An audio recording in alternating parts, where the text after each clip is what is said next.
Naomba kutoa taarifa kwamba leo tarehe 12 ya mwezi Machi mwaka 2026 Mahakama ya Hakimu Mkazi Kisutu mbele ya Mheshimiwa Mushi imewaachia huru watuhumiwa watatu kwa maana ya Mohamed na wenzake wawili waliokuwa wanakabiliwa na shtaka moja la uchomaji wa ofisi ya Chama cha Mapinduzi kule Kivule Majohe, wilaya ya Dar es Salaam.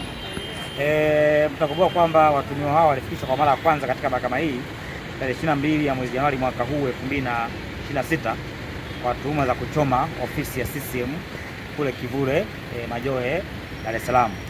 Sasa katika uamuzi wake leo, Mheshimiwa Mushi, hakimu mkazi mwandamizi wa Mahakama ya Hakimu Mkazi Kisutu, amebainisha kwamba Jamhuri imeshindwa kuthibitisha pasi kuwa na shaka yoyote juu ya tuhuma za watuhumiwa kuhusika katika uchomaji wa ofisi ya CCM kwa sababu kubwa mbili. Sababu ya kwanza ni kwamba mashahidi wa Jamhuri walitofautiana mmoja kwenda mwingine juu ya eneo la ofisi gani hasa iliyochomwa hiyo ya CCM.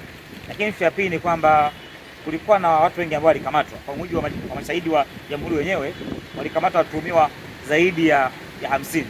Sasa swali lilikuwa ni kwamba kwa nini watuhumiwa wengine 47 hakufikishwa mahakamani?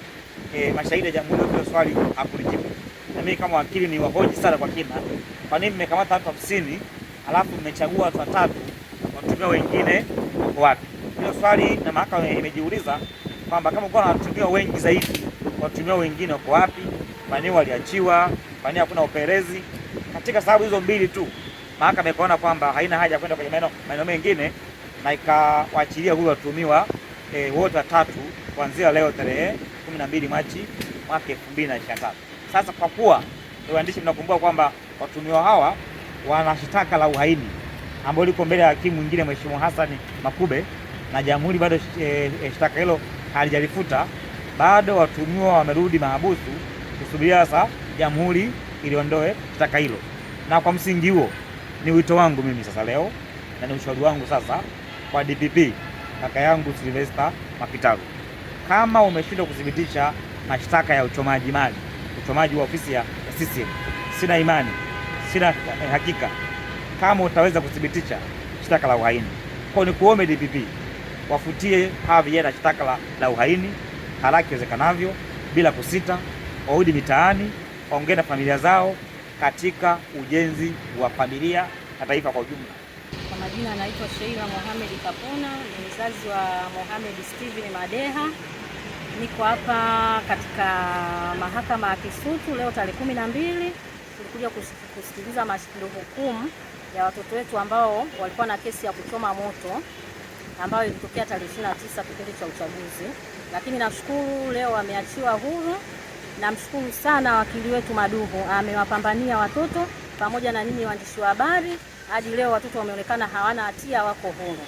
Namuomba DPP kama mzazi, namuomba sana DPP hawafutie na shtaka lao la uhaini ili warudi nyumbani waje kupambana na sisi wazazi mtaani. Majina naitwa Yaki Marangi Matiko, ambaye ni mzazi wa Fred Samson. Kwa kweli nasema Mungu asante. Jambo la kwanza namshukuru Mwenyezi Mungu kwa kuwa kwamba bila Mungu hata wakija singeweza. Ila nasema Mungu ni mwema na Mungu ni mwaminifu. Sina budi kuwashukuru mawakili wetu wote wa haki za binadamu pamoja na hakimu. Mungu amesimama mbele yetu, ametenda jambo. Kwa kweli nasema asante. Mungu aendelee kuwapigania, aendelee kuwanyoshea mkono hata adui anayewazunguka. Mungu anaomba kupigana nao. Kwa kweli namshukuru Mungu, nasema asante Mungu kwa uwezo wake.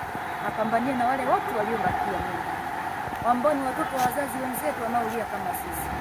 Mungu aendelee kupigana nao ili kusudi na wenyewe watoto wachiwe huru wakashiriki za maisha yao na wazazi wao. Tunamwomba DPP atufanyie wepesi, Mungu asimame katikati yake ili kusudi apate kuachia hao vijana wetu warudi nyumbani. Tunawakumbuka miezi mingi mpaka tunawatamani hata kuwaona. Kwa kweli